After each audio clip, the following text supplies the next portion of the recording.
এই তিনটা কাজ করেন, আল্লাহর কসম ইবাদতের স্বাদ এমন পাবেন আপনাকে ইবাদত থেকে গুলি করে কেউ সরাতে পারবে না। ভাইরে, সালহাতু সঙ্গে বুদি দিল খারাস, আজমুদে এক জামানা খাকে বাস। অনেক কিছুর স্বাদ পেয়েছেন জীবনে, অনেক কিছুর স্বাদ, ভালো খাবারের স্বাদ পেয়েছেন, জেনা হারাম রিলেশন সম্পর্কের মধ্যে স্বাদ পেয়েছেন, ফেসবুকে ইউটিউবে আজেবাজে জিনিস দেখে স্বাদ পেয়েছেন, হালাল হারাম বিভিন্ন ভাবে বিভিন্ন স্বাদ পেয়েছেন। আজমুদে এক জামানা খাকে বাস। একটু পরীক্ষা করে কিছুকালের জন্য মাটি হয়ে দেখেন, একটু কিছুকালের জন্য হারাম ত্যাগ করে দেখেন, ইবাদতের স্বাদ যদি একবার পান দেখবেন যে এর চাইতে স্বাদের আর কিছু নেই।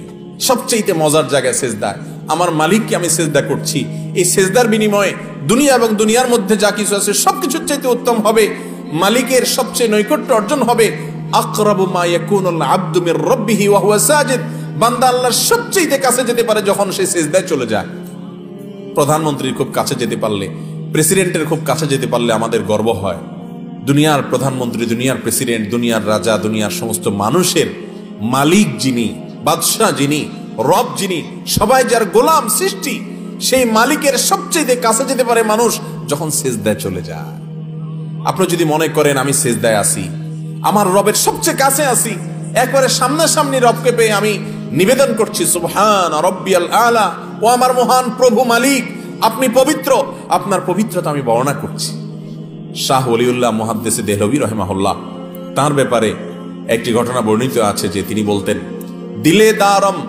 দিলে দারম জওয়াহির পারায়ে ইশক আস্তি তাহবিলশ, কেদারত জের গরদোমি সে মেরে সামানে কে মন্দারম। তিনি দিল্লি শাহী মসজিদের ওখানে দাঁড়িয়ে বলতেন, আল্লাহ এমন এক দিল দিয়েছেন আমাকে, এই অন্তরের চতুর্পাশ দিয়ে বড় বড় রাজা বাদশাদের রাজত্ব, এগুলো গুড়গুড় করে ঘুরতে থাকে কিন্তু ভেতরে ঢোকার চান্স পায় না। এর মানে বুঝছেন?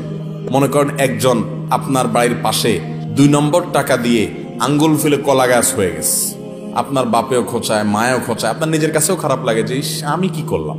হ্যাঁ, আরেকজন হারাম রিলেশন করে 2-4টা সম্পর্ক করে ফেলছে, আপনার কোনো হারাম রিলেশন না, আপনি মনে করতেছেন আরে আমি দুনিয়ার এই ভোগ উপভোগ থেকে নিজেকে দূরে সরিয়ে রাখলাম। তো তিনি বলেছেন আমার অন্তরে এগুলার লোভ, মোহ, পদ, টাকা পয়সা, অমুকে রাজনীতি করতে করতে বিশাল নেতা হয়ে গেছে, এখন তার দেখে কে আর পয়সা, ক্ষমতা, কিন্তু আমি তো সেই জায়গায় পড়ে থাকলাম।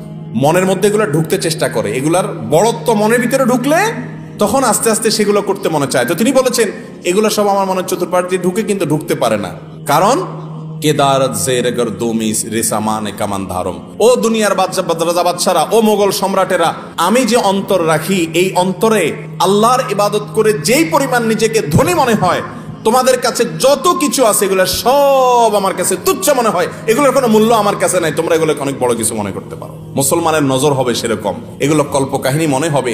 এক সময় আল্লাহর নেককার বান্দারা পৃথিবীতে যারা ছিলেন তাদের কাছে এগুলোই মনে হতো। সাহাবা একরাম বড় বড় সম্রাটদের মাথার উপরের মুকুট স্বর্ণ দিয়ে তৈরি মসজিদে নববীর সামনে এনে রাখা হয়েছে।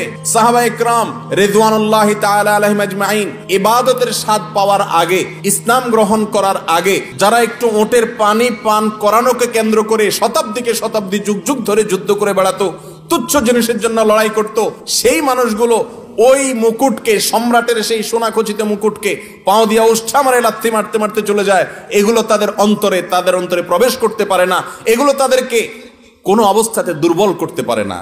ও ভাই, ইবাদতের স্বাদ যদি একবার পেয়ে যান, আল্লাহর কসম পৃথিবীর সব কিছু আপনার কাছে তুচ্ছ হবে, সততা, নীতি, আদর্শ আপনার কাছে বড় হবে।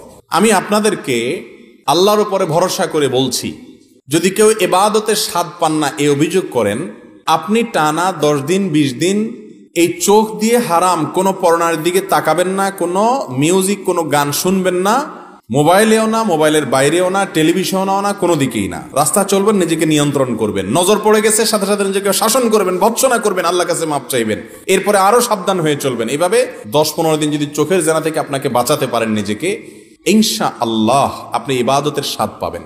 আপনি রুকু করলে, সিজদা করলে আর উঠতে মনে চাবে না। ভাইরে, আজ আমাদের কাছে নামাজটা বোঝা হয়ে গেছে, আমরা নামাজটা পড়ি একটা বোঝা, পড়ে শেষ করতে পারলে বাঁচি। সাহাবা একরাম, এমনকি আমাদের প্রিয় নবী করিম সাল্লাল্লাহু আলাইহি সাল্লাম কিভাবে নামাজ পড়তেন জানেন?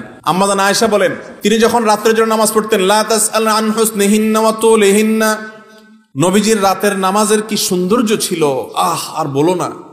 যখন তিনি দাঁড়িয়ে কেরাত পড়তে থাকতেন, এত লম্বা সময় পড়তেন, আমরা মনে করতাম হায়রে রুকুতে আর যাবেন না মনে হয়। রুকুতে যাওয়ার পর সুবহান রাব্বিয়াল আযীম, আল্লাহর পবিত্রতা বর্ণনা করছেন, মালিকের সামনে নিবেদন করছেন তাসবিহ। এত বেশি ভালো লাগা কাজ করতো, নবীজি রুকু থেকে আর উঠতেন না। আমাদের আয়েশা বলেন মনে হতো তিনি আর উঠবেন না, মাথা তুলবেন না। ভয় হতো যে হায়রে এত সময় ধরে তিনি রুকুতে আছেন, কষ্ট হয়ে যাচ্ছে, মাথাটা কেন তুলছেন না। এরপর যখন মাথা তুলতেন, এত সময় ধরে দাঁড়িয়ে আল্লাহর প্রশংসা করতেন, হামদান কাসীরান তাইয়িবান মুবারাকান ফি রব্বানা ওয়ালাকাল হামদ। এত সময় নিয়ে বলতেন, মনে হয় যে আর সিজদা যাবেন না। আবার সিজদা গেলে একই অবস্থা। সবচেয়ে মজার জায়গায় সিজদা, আমার মালিককে আমি সিজদা করছি, এই সিজদার বিনিময়ে দুনিয়া এবং দুনিয়ার মধ্যে যা কিছু আছে সবকিছুর চাইতে উত্তম হবে, মালিকের সবচেয়ে নৈকট্য অর্জন হবে। আকরাবু মা ইয়াকুনুল আবদু মির রাব্বিহি ওয়া হুয়া সাজিদ, বান্দা আল্লাহর সবচেয়ে কাছে যেতে পারে যখন সে সিজদায় চলে যায়। প্রধানমন্ত্রীর খুব কাছে যেতে পারলে, প্রেসিডেন্টের খুব কাছে যেতে পারলে আমাদের গর্ব হয়। দুনিয়ার প্রধানমন্ত্রী, দুনিয়ার প্রেসিডেন্ট, দুনিয়ার রাজা, দুনিয়ার সমস্ত মানুষের মালিক যিনি, বাদশাহ যিনি, রব যিনি, সবাই যার গোলাম সৃষ্টি, সেই মালিকের সবচেয়ে কাছে যেতে পারে মানুষ যখন সিজদায় চলে যায়। আপনি যদি মনে করেন আমি সিজদায় আছি, আমার রবের সবচেয়ে কাছে আছি, একবারে সামনাসামনি রবকে পেয়ে আমি নিবেদন করছি সুবহান রাব্বিয়াল আলা, ও আমার মহান প্রভু মালিক, আপনি পবিত্র, আপনার পবিত্রতা আমি বর্ণনা করছি। ভালো লাগা কাজ করবে। নবীজি সাল্লাল্লাহু আলাইহি ওয়াসাল্লাম লম্বা সময় সিজদা করতেন, উঠতে চাইতেন না। আর আমাদের অবস্থা হলো নামাজ তাড়াতাড়ি করে শেষ করতে পারলে বাঁচি। নামাজের পরে যদি বৃষ্টি হয় তো মসজিদের দুয়ারে এসে সবাই এমন ভাবে একত্র হয়, মনে হয় জেলখানায় আছে, বাইরে হওয়ার জন্য সবাই পাগল হয়ে গেছে। ঠিক না ঠিক ভাইরা আমার? এই ইবাদতের স্বাদ নষ্ট হয় যে কাজগুলোর মাধ্যমে, তার মধ্যে অন্যতম একটা কাজ হলো চোখের গুনাহ, যেটা আজ ব্যাপক হয়ে গেছে। এই জন্য ইবাদতের স্বাদ নাই। আল্লাহ আমাদেরকে চোখের জেনা থেকে বেঁচে থাকার তৌফিক দান করুন। আর এমনি গণহারে গুনাহের কারণেও ইবাদতের স্বাদ কমে যায়। ইবাদতের স্বাদ কমার তৃতীয় কারণ হলো হারাম খানা। আজকাল খাবারের মধ্যে এত ভেজাল, আল্লাহ মাফ করুক। ইমাম সাহেব বেচারা যে বেতনটা পায়, ওয়াজ করে হুজুর যে হাদিয়া পায়, ওই হাদিয়াও দেখা গেল যে যেসব মানুষ দিছে টিছে, সুদখোর, ঘুষখোর, টিনচোর, গমচোর, ডাকাত, রাহাজানি করেন না, আইল ঠেলা মানুষ, 2 নম্বরে ইনকাম করা মানুষ, চাঁদাবাজ, মাস্তান, এক একজনের ইনকামে এক এক ভেজাল। আবার কেউ আছে এগুলো কিছু করেন, আপনারা খুব হাসতেছেন মনে মনে, হুজুর সব বাঁশ দিয়ে ফেলতেছে।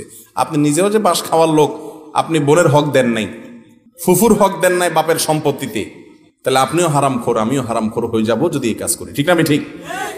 এই হারাম খাওয়ার কারণে ইবাদতে স্বাদ পাওয়া যায় না। 3টা জিনিস বললাম, চোখের জেনা থেকে বাঁচা, সকল গুনাহ থেকে বাঁচার চেষ্টাটা করতে থাকা, আর বিশেষভাবে আমি যা খাবো উপার্জন করব এটা যেন হারাম না হয়, এই দিকটা চেষ্টা করা। তাহলে 3 কাজ করতে হবে, চোখের জেনা থেকে বাঁচতে হবে, সকল গুনাহ থেকে বাঁচার বিশেষ চেষ্টা থাকতে হবে, আর হারাম খানা থেকে বাঁচার চেষ্টা করতে হবে। আল্লাহ আমাদের তৌফিক দান করুন।